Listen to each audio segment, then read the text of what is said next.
ایک گاؤں تھا۔ اس گاؤں میں ایک نوجوان رہتا تھا۔ اس نوجوان کے پاس کوئی کام دھندا نہیں تھا اور وہ چاہتا تھا کہ کسی ایسی لڑکی سے اس کی شادی ہو جائے کہ جس کا باپ امیر ہو اور وہ اسی کے پیسوں پر اپنی زندگی کو گزارے۔ نوجوان یہی خواہش لیے اپنے دل میں پھرتا رہتا تھا۔ ایک بار اس نے ایک خوبصورت لڑکی کو دیکھا اور اسے دیکھتے ہی دیوانہ ہو گیا۔ اسے پانے کی ہر ممکنہ کوشش کرنے لگ گیا، مگر وہ لڑکی بڑی سمجھدار نکلی۔ اس نے اسے بڑی اچھی طرح سے جانچا پڑتالا ہوا تھا۔ اس لڑکی نے اس نوجوان سے ایک شرط رکھی، یہ کہہ کر کہ میں تمہیں ایک پودا دوں گی۔ تم نے اس پودے کی مکمل طور پر خدمت کرنی ہے اور اس پودے کو جوان کر دینا ہے۔ اس کے بعد میں یہ سوچ سکتی ہوں کہ ہاں، میں تم سے شادی کر سکتی ہوں۔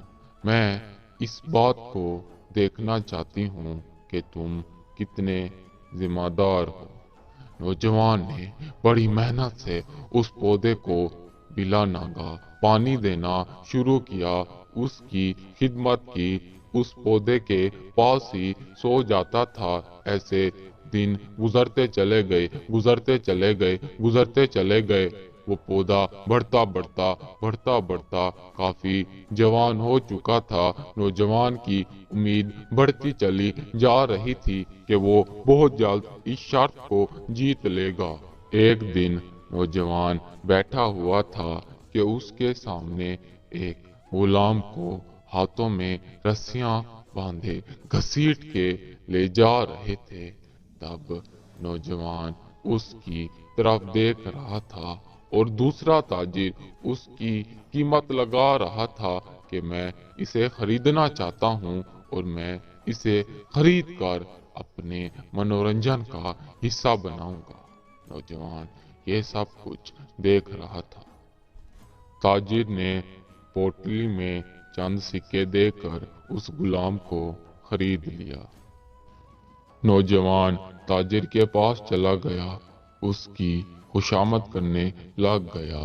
تاجر نے نوجوان کو کہا کہ تم یہاں پہ کیا کر رہے ہو؟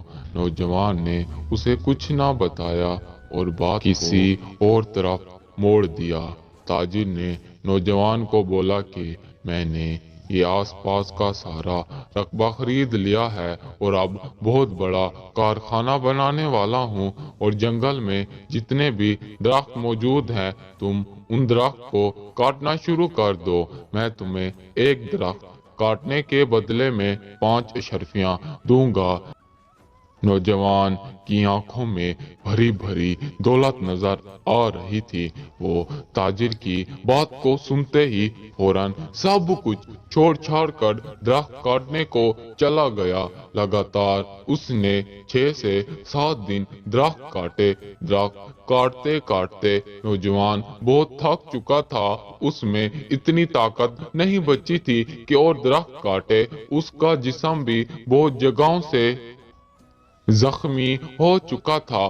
وہ واپس اس تاجر کے پاس گیا اور بتایا کہ میں نے 10-12 درخت کاٹے ہیں۔ تاجر حیران ہو گیا یہ کہہ کر کہ تم تو بڑے کام چور لگتے ہو۔ تاجر نے اسے چند اشرفیاں دی یہ کہہ کر کہ اس کام کو بہت جلدی ختم کرنا تھا، مگر تم نے چند درخت کاٹنے میں ہی اتنے دن گزار دیے۔ نوجوان مایوس ہو کر واپس اس درخت کی طرف گیا تو کیا دیکھتا ہے وہ سارا کا سارا مرجھایا ہوا ہے اور وہ لڑکی بھی وہیں پہ موجود کھڑی ہے۔ تب اس لڑکی نے نوجوان سے کہا کہ میں تمہاری فطرت کو بخوبی جانتی ہوں، آخر میں بھی اسی گاؤں کی رہنے والی ہوں۔ دراصل وہ غلام، وہ تاجر، وہ سب کچھ میرا ڈرامہ تھا۔